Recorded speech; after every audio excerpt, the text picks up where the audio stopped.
Ah, mes frères bien-aimés, quand je pense que l'Esprit Saint nous offre ce matin la joie de penser à lui et plus encore de le réveiller en notre propre cœur, j'en suis littéralement bouleversé. Et j'espère qu'il en est de même pour vous.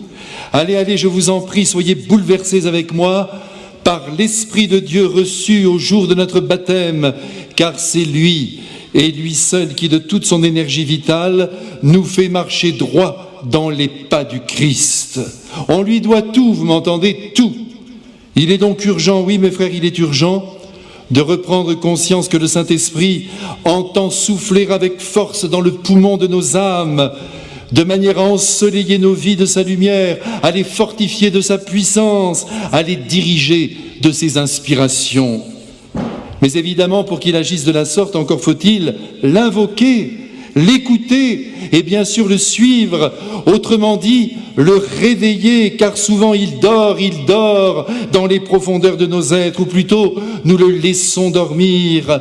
Et je dois dire ici qu'il s'en étonne, il me l'a dit.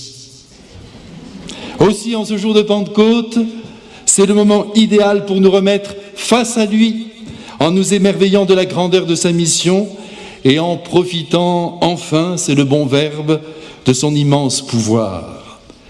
Et maintenant, mes frères, retournons en arrière pour mieux vivre en avant. 50 jours après la résurrection du Christ, les apôtres sont encore enfermés dans le cénacle. Et c'est donc là, ce matin, qu'ils nous donnent rendez-vous en ce lieu désormais mythique qui est si cher à leur cœur. Tant d'événements se sont déroulés dans ce lieu. Le dernier repas en compagnie de Jésus, l'institution du sacerdoce, le lavement des pieds, la célébration de la première Eucharistie, sans parler des apparitions de leur ami ressuscité. Permettez-moi aussi de penser qu'en ce lieu sanctifié par la présence du Christ et de sa mère, les apôtres se sentent en sécurité, même si la peur continue de les habiter. Et comment ne pas les comprendre, puisqu'ils sont le corps du Christ, et que la tête de ce corps a fini sanguinolente et couronnée de ronces.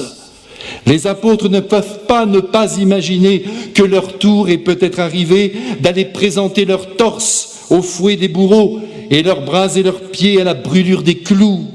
Il est donc normal que leur nature humaine tremble.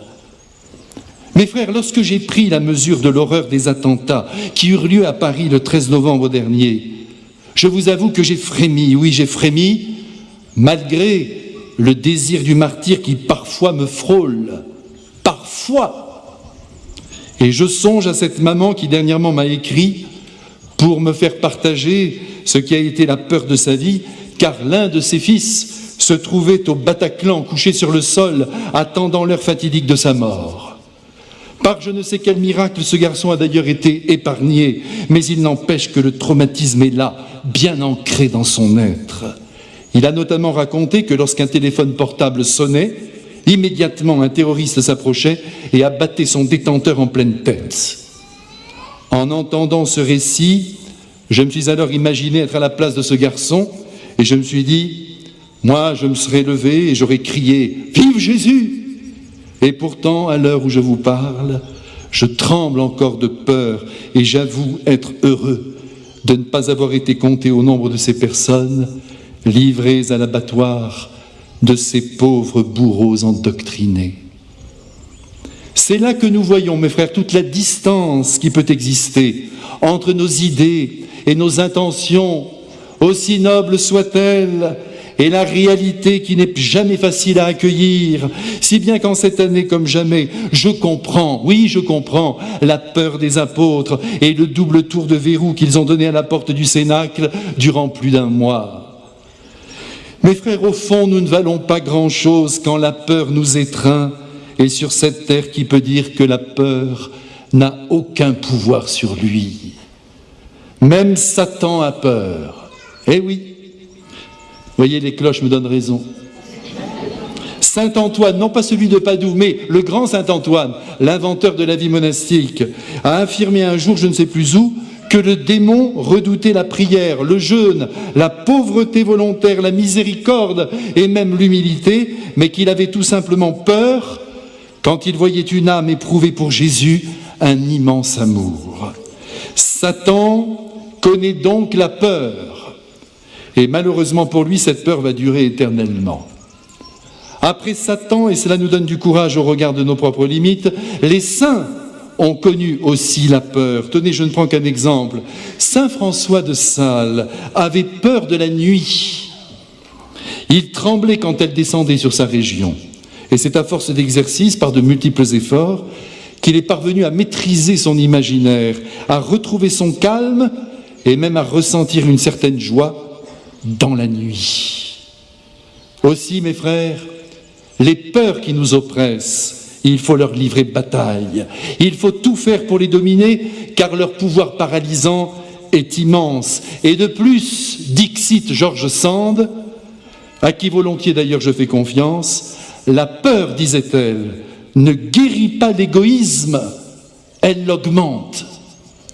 Et c'est bien vrai, on se replie sur soi et l'on en oublie les autres. Et c'est la raison majeure pour laquelle il faut absolument que le cœur chrétien règle son compte à la peur. Ah, que la peur est puissante sur nos vies, et à chacun la sienne. Peur de Dieu, oui, c'est possible, il faut évacuer ça absolument. Peur de ne pas être à la hauteur, peur d'échouer, peur de l'autre qui me regarde et qui me juge, peur de ne pas être compris, peur du qu'en dira-t-on, peur de ne pas plaire, peur du voisin, peur d'être mêlé à la foule, peur de parler en public, peur de rester enfermé, peur de ne pas être aimé, peur de manquer, peur de la maladie, peur des attentats, peur de la différence, peur de la souffrance, peur de la mort, peur d'être zigouillé. Et c'est bien là la peur aujourd'hui des apôtres. Mes frères, pour endiguer la peur, nous ne manquons pas de solutions humaines, telles que le raisonnement, le dialogue avec un ami qui sécurise et autres thérapies en tout genre. À chacun sa solution. Henri de Monterland, avec son tempérament de feu et son penchant pour le stoïcisme, en a proposé une de solutions, et la voici. Quand on se met à avoir peur, disait-il, un seul remède, un seul, oser davantage. Ça, mes frères, c'est la technique des anciens qui convient parfois à certains esprits. J'ai peur du chien, qu'à cela ne tienne, je m'en approche et je fais tout pour le caresser. Mais avance donc ta main, disent souvent les pères de famille à leurs enfants. N'aie pas peur, regarde comme il est gentil ce gros toutou. Et il faut bien avouer que notre Père de la Terre, en posant sa propre main sur le pelage du monstre, réussissait à emporter notre confiance. Et notre main aussi, qui progressivement caressait le molosse fermement maintenu. Vous vous souvenez de cette scène? Agir contre. Voilà ce que disaient les anciens. C'est-à-dire à l'inverse de la peur. Et cette méthode, éprouvée sur des siècles, garde toute sa valeur. Vous pouvez essayer si vous voulez. Mais c'est dire aussi qu'à la peur, nous devons répondre par le courage. Et le courage, disait Malraux, c'est comme le fusil, ça s'entretient.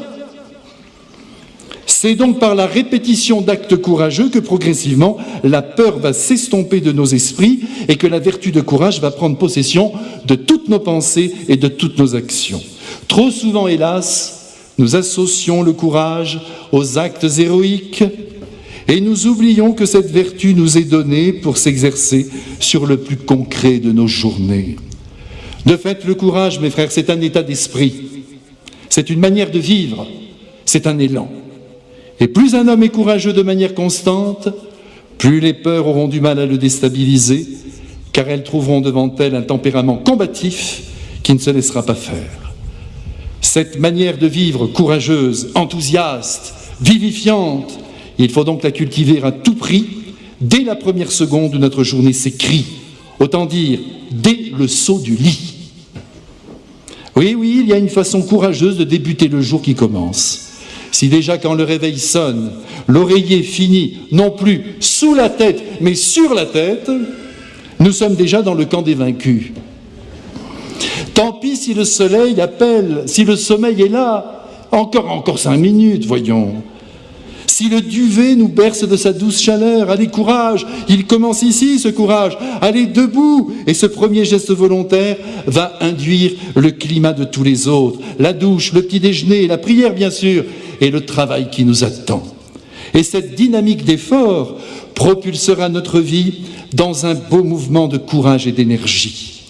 Croyez-moi, mes frères, cet esprit de vaillance est un sacré bouclier contre toutes les formes de peur qui pourraient se présenter. Soyons donc des victorieux, servons la vie avec entrain et si possible avec bonne humeur dès le matin. Il faut le vouloir. Oui, je le redis et j'insiste, le courage commence de bonne heure et il vous en faut à vous, mes frères, vous qui avez pour la plupart charge de famille et qui par conséquent devez assumer de lourdes tâches. Vous avez une femme, un mari, sur lequel il faut veiller avec le souci de travailler au bonheur de celui ou de celle que vous aimez, et cela exige une sacrée dose de vaillance. Quant aux enfants dont Dieu vous a confié l'avenir, ils sont votre croix, et vous l'embrassez de grand cœur, n'est-ce pas? Oui, oui, votre croix, car le travail éducatif est sans fin. Je m'en rends compte en vous voyant vivre. C'est un travail qui exige à la fois la mise en œuvre de principes forts et la compréhension subtile de l'enfant. En un mot, il vous faut un sacré courage pour conduire de manière intelligente et juste votre mission de parent. Là encore, il faut le vouloir. Quant à votre travail qui pèse, disons-le, sur les 3/4 de votre existence, il vous faut aussi du courage pour l'accomplir volontiers afin qu'il ne se transforme pas en enfer. Là encore, il faut le vouloir. Mais allons plus loin, mes frères, et cette fois-ci j'appelle à la barre Chateaubriand. Pourquoi pas? Il rapporte dans ses mémoires d'outre-tombe ce petit dialogue qui vaut de l'or. Écoutez-le, mes frères, ce n'est pas tous les jours que vous entendez Chateaubriand. Lorsque mon père, écrit-il, me disait avec un sourire ironique « Monsieur le chevalier aurait-il peur ?» il m'aurait fait coucher avec un mort. Lorsque mon excellente mère me disait « Mon enfant, tout n'arrive que par la permission de Dieu, vous n'avez rien à craindre des mauvais esprits tant que vous serez bon chrétien », j'étais mieux rassuré qu'avec tous les arguments de la philosophie. Mes frères, ce témoignage de Chateaubriand doit inscrire en nous deux grandes vérités, à savoir que nous devons combattre notre Père en nous raisonnant et en même temps faire entièrement confiance à Dieu notre Père qui dirige parfaitement nos vies par la médiation du Saint-Esprit. Ici, laissez-moi vous dire que si les moyens humains sont nécessaires pour combattre la peur, et vous êtes bien d'accord avec moi, l'Esprit Saint, par son seul souffle, peut en être le vainqueur. Car il est un trésor de grand prix, une immense grâce, et cette grâce, c'est une personne. Ce n'est pas moins que l'Esprit de Dieu que les apôtres reçurent solennellement au jour de la Pentecôte, sous la forme d'un brasier de lumière et d'amour qui vint se partager sur chacun d'entre eux. En une seconde, de peureux qu'ils étaient, et c'est là que je veux en venir ce matin, les apôtres se sont transformés en hommes courageux, ignorant désormais jusqu'à l'ombre de la peur. Pourtant, souvenez-vous de leur tiédeur au jardin des Oliviers et de leur fuite lamentable lorsque les soldats débarquèrent pour arrêter Jésus. Souvenez-vous de la lâcheté de Pierre, reniant son ami devant une simple servante. Souvenez-vous de l'absence inadmissible des apôtres sur la montagne du Calvaire. Et contemplez maintenant leur visage inondé de joie sous le feu de l'Esprit Saint qui vient de tomber sur leur tête. Mais oui, contemplez les apôtres qui ouvrent à présent toutes grandes les portes du Cénacle sous les yeux émerveillés de la Sainte Vierge qui n'en demandait pas autant. Regardez-les, puisque nous y sommes, descendre 4 à 4 les escaliers de la maison pour rejoindre la foule qui vient de se rassembler au pied du Cénacle, intriguée par le bruit et par le violent coup de vent qui vient de secouer la ville désormais sainte. Mieux encore, mes frères bien-aimés, écoutez à présent la voix des apôtres devenus polyglottes en une seconde, sous le feu de l'Esprit, et mesurez avec quel élan, quel courage étonnant, ils annoncent la bonne nouvelle du salut. On peut bien les arrêter, les torturer, les brûler vifs, ils s'en fichent. On ne les reconnaît plus. Non seulement ils ne semblent plus rien craindre, mais de plus on dirait qu'ils vont jusqu'à désirer et aimer ce qu'ils craignaient. D'ailleurs, quand ils comparaîtront devant les tribunaux, c'est fou ce qu'ils seront éloquents. Ah, sans nul doute, les apôtres, eux, auraient crié dans le Bataclan « Vive Jésus !» On les menacera de la croix, elle sera l'objet de leurs vœux. Et ils iront la chercher, cette croix, jusqu'au bout de la terre, et cela grâce au Saint-Esprit qui les irradie de l'intérieur. Le Saint-Esprit, mes frères, c'est une force divine. Je le redis, que nous avons tous reçu au jour de notre baptême et de notre confirmation. Hélas, nous ne savons pas ou plus la puissance dont nous sommes revêtus. Nous ne réalisons pas suffisamment que le Saint-Esprit habite en nous. La preuve, c'est que nous lui parlons peu. Nous le prions peu. Nous ne l'appelons pas à la rescousse dans les épreuves que nous rencontrons. En vérité, je vous le dis, le Saint-Esprit ne veut qu'une chose: descendre et régner dans les fibres de nos êtres, atteindre et irriguer de sa lumière notre intelligence et de sa force notre volonté, pour que nous vivions comme Dieu, pour que nous pensions comme Dieu pense, pour que nous voulions comme Dieu veut, pour que nous agissions comme Dieu agit. C'est dire que l'Esprit Saint veut rejoindre intimement l'âme humaine pour s'en emparer, et en l'embellissant de tous ces dons qui sont de la pure énergie divine, il entend la fortifier, cette âme, de l'intérieur, de manière à ce qu'aucune peur ne puisse dominer le cœur humain et que le courage ne nous quitte plus. Mes frères, ne faisons plus rien sans le Saint-Esprit. Invoquons-le à l'heure où nous devons décider des choix les plus anodins de notre vie. Appelons-le plusieurs fois par jour. Appuyons-nous sur lui comme sur l'ami le plus sûr. Moi-même, je lui dis tous les jours, mais je ne me cite pas en exemple, mais nous nous aidons les uns les autres. Oui, je lui dis tous les jours et plusieurs fois par jour: ô Esprit Saint, Esprit de courage, toi qui habites le cœur de Marie Immaculée, viens dans mon âme, éclaire-moi, illumine-moi, fortifie-moi, gouverne-moi. Allez mes frères, faites-moi plaisir, appelez le Saint-Esprit, ainsi vous n'allez plus manquer de rien, et surtout vous allez voir vos peurs fondre les unes après les autres comme neige au soleil de Dieu. Qu'il en soit ainsi. Amen.